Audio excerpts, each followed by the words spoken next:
Programa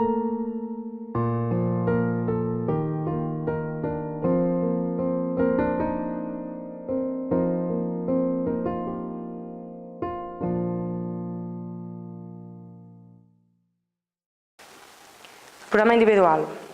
El programa individual és un document que s'elabora de manera multidisciplinar, és a dir, ho fa tant el tutor amb el suport de la persona de l'EAP, que és qui li ha de donar, en aquest cas, informació sobre l'autisme, per exemple.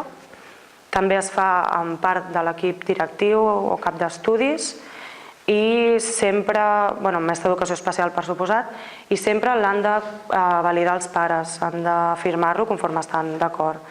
En principi, en el pla individual es recull tot sobre l'alumne, des de les dades personals, dades mèdiques, al·lèrgies, després també hi ha la situació familiar, amb qui podem comptar més, amb qui podem comptar menys, àrea per àrea, assignatura a assignatura, quins són els objectius, quina és la metodologia, com ho avaluarem, absolutament tot.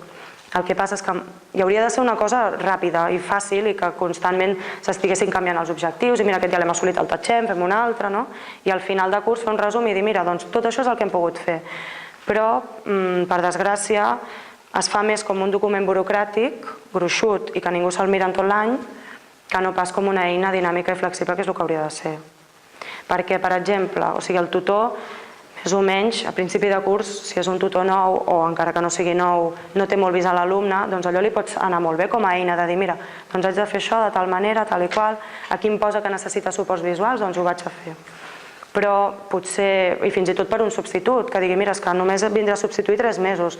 Mira, doncs llegeix això que t'anirà molt bé, és una eina que ens informa sobre tot el que necessita l'alumne, no? I moltes vegades es deixa en un calaix i no s'utilitza, que és el que no hauria de ser.